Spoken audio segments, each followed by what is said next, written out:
Well, it is 12:30 here in Washington, D.C. We're coming to you live from the lawns just off the southern side of the White House. To my right is the White House. To my left is the famous Washington Monument. And it's a bright, sunny, quite perky Tuesday afternoon. It is, of course, Election Day here in America. And we will be live throughout the day here in the States and throughout the night in India to answer that fundamental question, the stark choice that Americans face today as they decide who to choose between Kamala Harris, the incumbent vice president of the Democratic Party, and which of these two candidates will become the 47th president of the United States. The choice could not be more stark between these two individuals. Kamala Harris, of course, was Biden's vice president for the last 4 years. She was not supposed to be the candidate for the Democratic Party. She only became the candidate in July after Biden withdrew, after what was a disastrous debate performance to Joe Biden, which he still refuses to concede. He feels like that election was stolen away from him, and this is a shot at redemption. Either way, either of these two candidates wins, it will be history that will be made tonight in America. If Kamala Harris wins, she becomes the first ever woman president of the United States. It has not happened in the history of this country in almost 250 years. If Donald Trump wins, he will also be creating history as the first president in over 100 years who won a first term, lost re-election, then came back 4 years later to win a second term. The last US president who did that was Grover Cleveland way back in 1918. So that is what is at stake for this American election. Already 79 million Americans have voted early.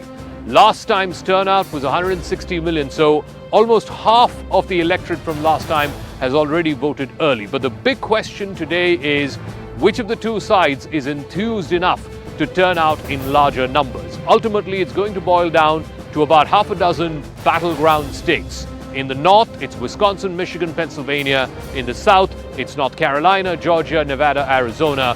Whichever of these two candidates wins a majority of these battleground or swing states will go on to become the next president of the United States. One of those contenders is Donald Trump. He voted in West Palm Beach, Florida, just moments ago. This is after he reached Florida at 5 in the morning this morning. He had a campaign rally. His last campaign rally was in Grand Rapids, Michigan, which ended at 2 o'clock in the morning. He reached Florida at 5, and he's just voted moments ago, and he's spoken to reporters right after voting. Let's listen in to what the former president said. Differently about your campaign today? You regret about how you ran this campaign? Look, regrets, you always have regrets. I can't think of any, to be honest, to use her expression. I can't think of any.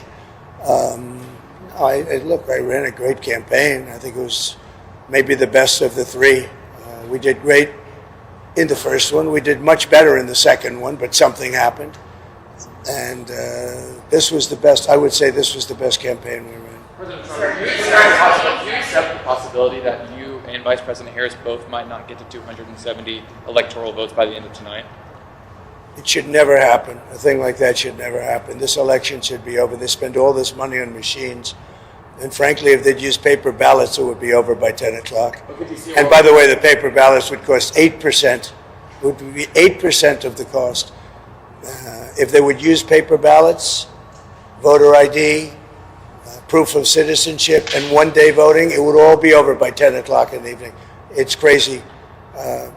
They use these very expensive computers, and I'm hearing in Pennsylvania they won't have an answer till 2 or 3 days from now. I think it's an absolute outrage if that's the case. Now, maybe it'll be later, but it's paper ballots in France. They went paper ballots because the mail-in was not working. It was corrupt. And in France, they went paper ballots. And at 10 o'clock in the evening, they had 37 million votes counted and done. They had a winner, they had a loser.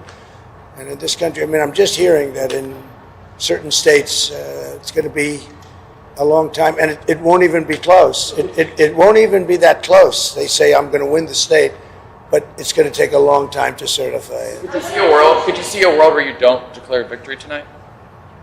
Yeah, I mean, I'm hearing the same things that you're hearing. I'm hearing states where I'm up by a lot, but they won't have a final number for a long time. What are your plans for the night in terms of watching the results and so forth?